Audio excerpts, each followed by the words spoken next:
Hello, everyone, and welcome to the roundtable organized by the Environment and Social Issues Cluster.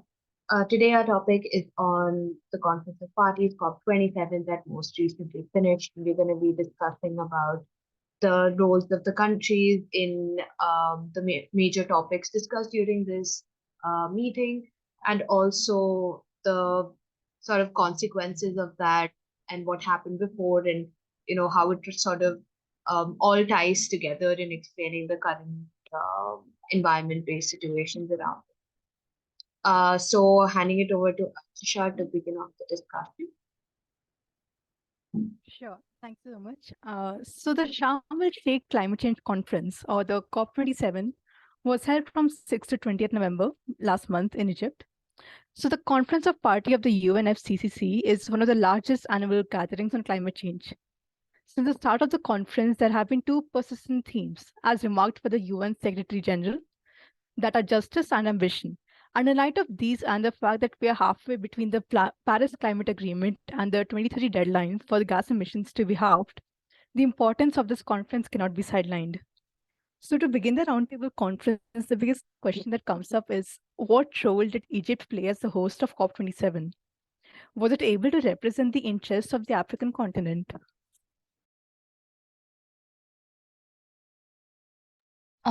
Egypt played a significant role as the host of COP27, serving as a key platform for African nations to voice their climate concerns and participate in global climate negotiations.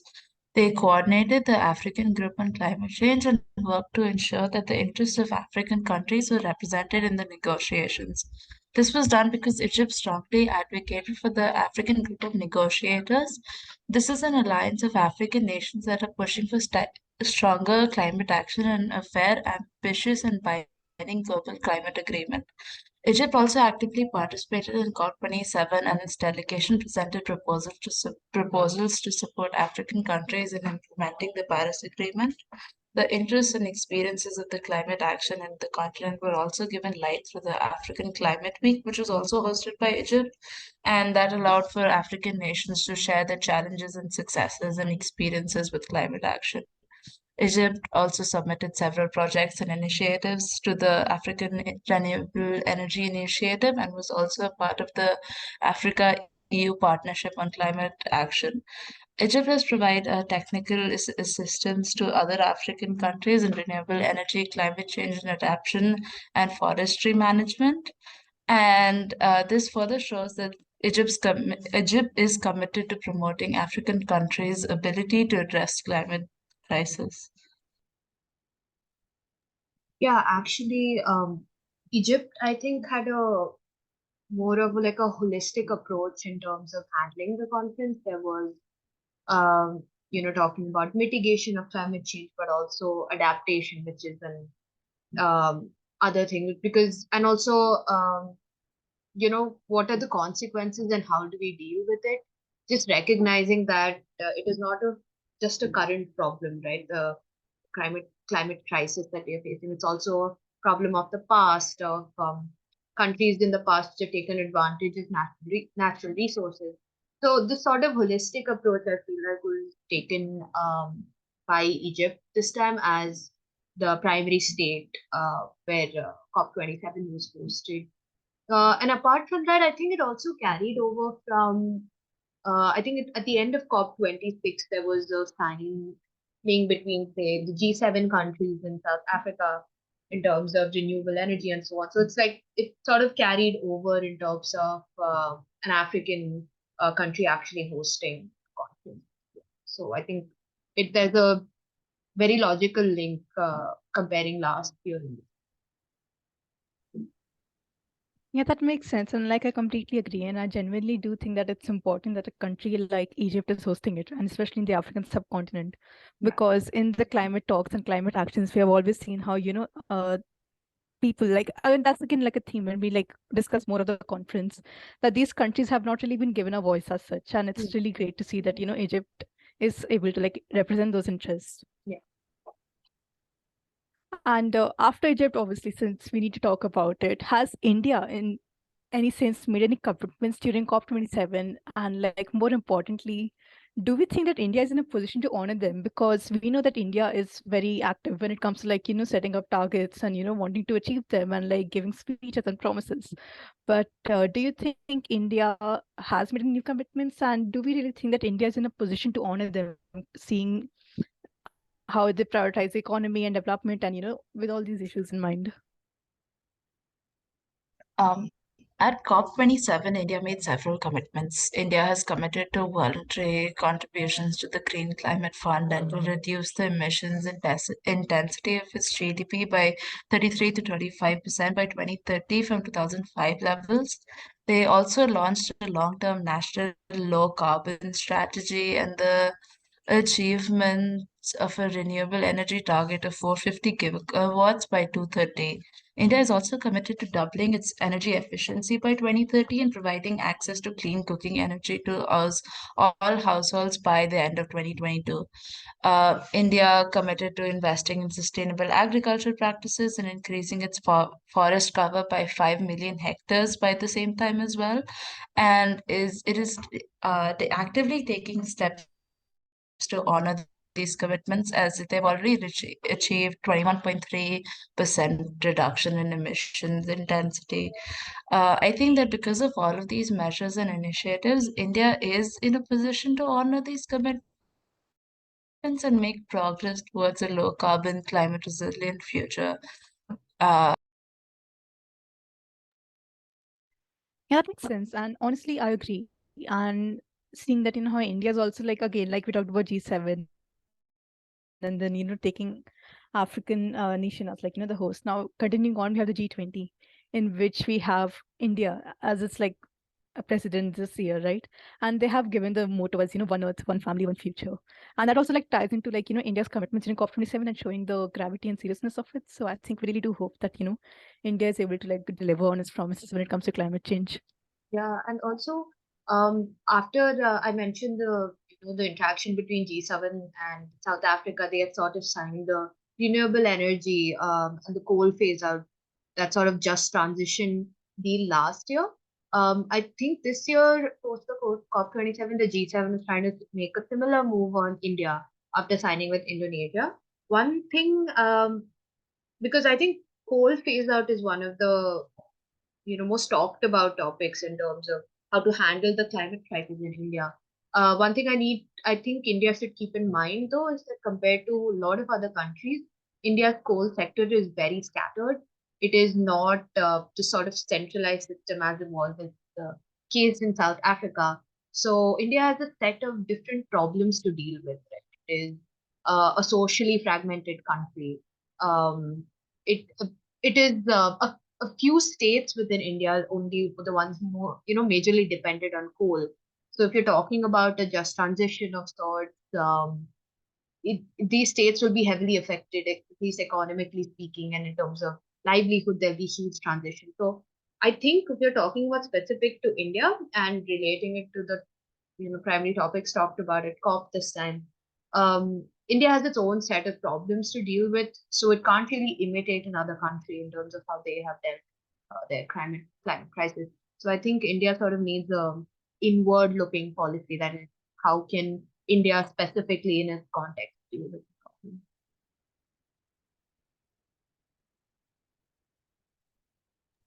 Yeah, and honestly, that makes like perfect sense to me because, like you just mentioned that India does have its like any set of problems, and I didn't, I don't think you can like compare India's condition to any other country like as it is. Yeah. So yeah, that makes sense. I'll just like move on to the next question then. Yeah.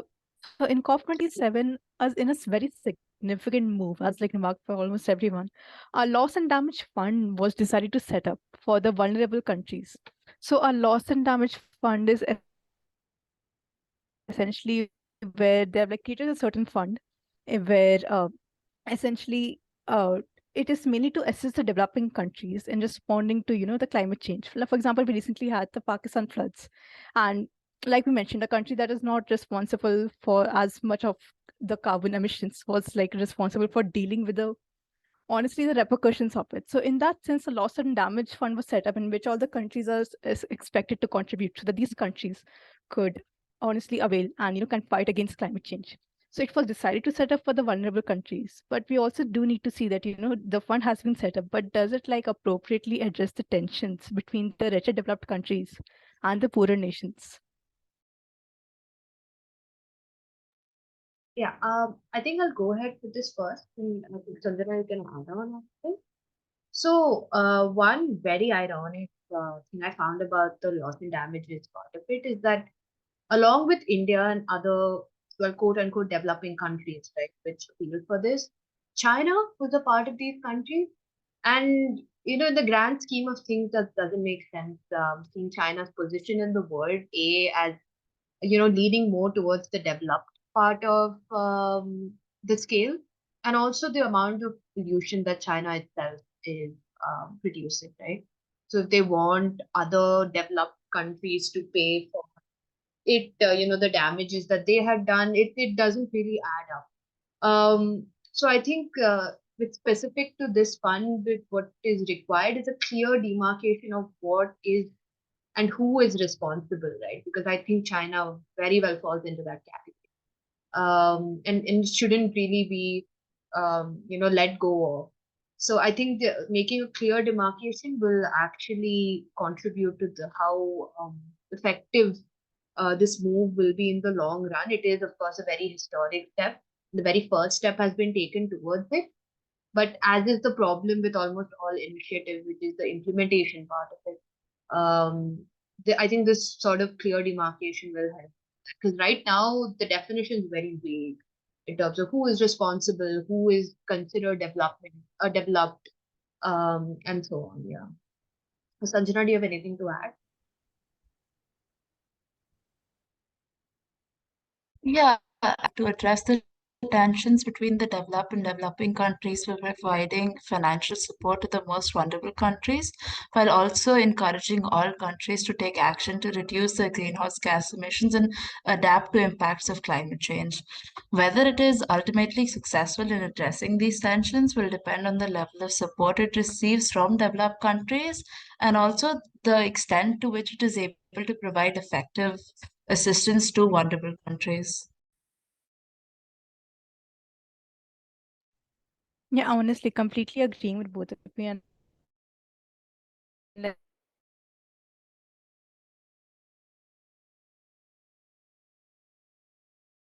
like just adding on to it, like you mentioned, like it is essentially how exactly is the fund going to be managed, and again the technicalities of it, and the whole process definitely needs to be structured, transparent, and people need to be like held accountable for the same. And it should not be that the quote unquote developing countries would have to pay for it again, both financially and through the repercussions of climate change. So I do think that transparency and accountability in the implementation of the fund is the most important part in conversations about the.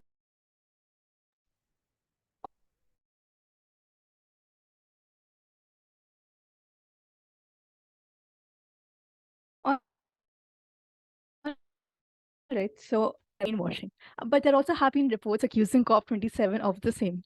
So are there any merits to the claims that COP27 essentially is also a greenwash, and does it really refer to the cosmetic nature? Yeah, I think there are merits to the reports accusing COP27 of greenwashing. The UN report mentioned found that there was a lack of transparency and accountability around corporate commitments made at the previous conferences, and that companies had used the conference to promote their own interests without taking real actions to reduce emissions. This suggests that the conference may be more about appearing to take climate change than actually taking action. This indicates a cosmetic nature to the conference and suggests that companies are more interested in promoting their own interests and public image than taking meaningful actions on climate change.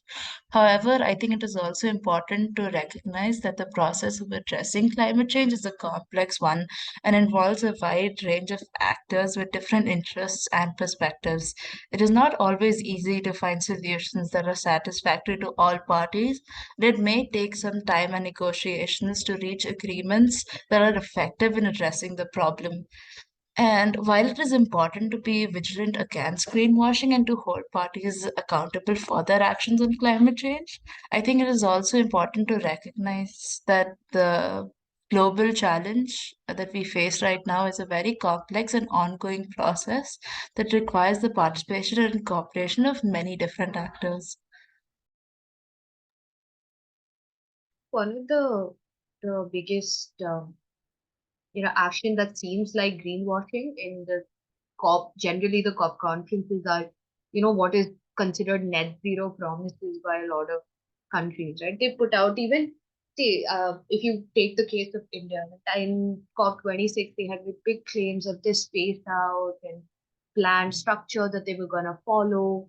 And then if you look at what is actually happening, the government is auctioning out coal blocks to private entities, and they're, you know, co-owning such coal mines, and there's a lot of new coal mines being opened up. So it doesn't really agree. There's this sort of dissonance between what is actually being claimed in such conferences as opposed to what is actually happening on the ground. Right? And that is, I think, primarily one thing that's contributing to what would be considered greenwashing in these conferences, that there is really no um, check. There is no checks and balances on what is actually being said by state leaders or state representatives at such conferences and what is actually happening on the ground, which is primarily what greenwashing is. Right? Putting up a front, saying they're going to follow these set of protocols and so on. But I do agree with Sanjana that it is a, it is a very complex problem that we are dealing with, and this is sort of a major step towards it. But I also think that in each year that this problem of this lack of accountability is being recognized more. So I think that is a positive direction.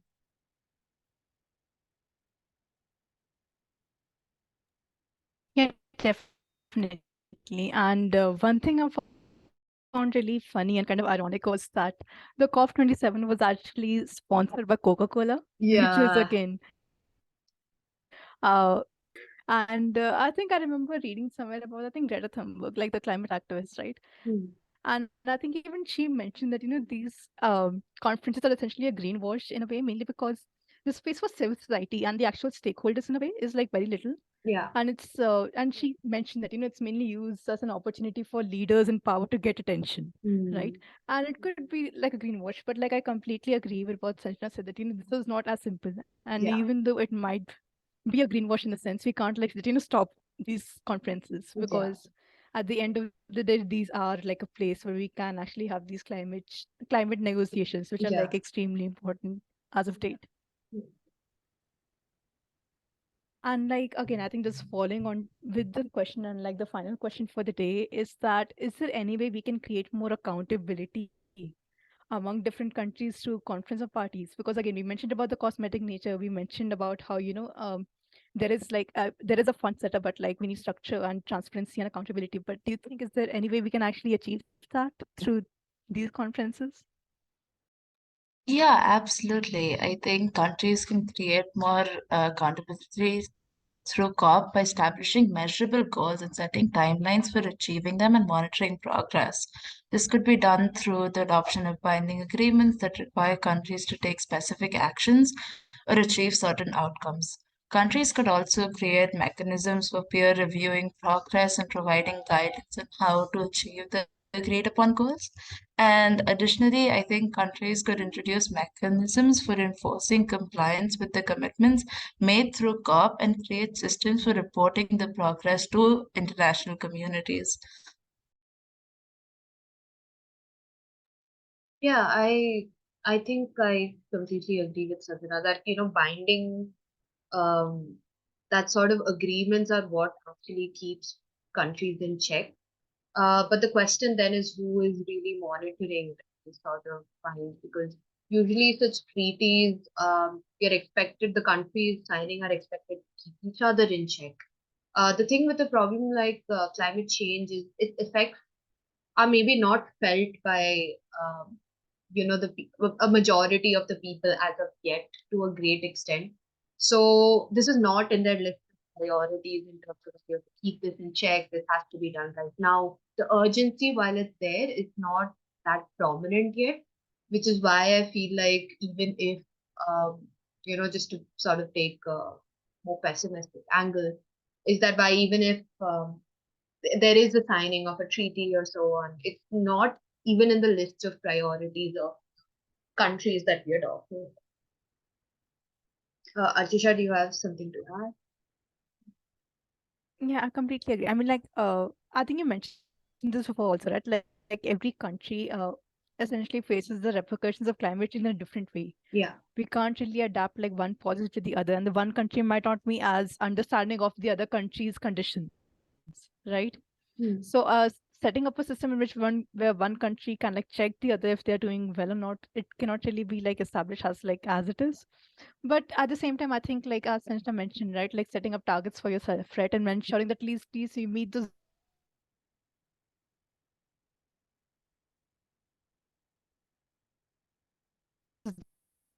deadlines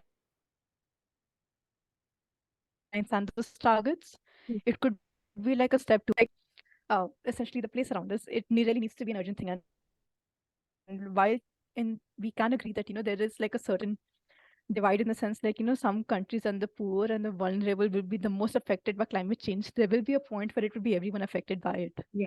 right? Yeah. So I do think that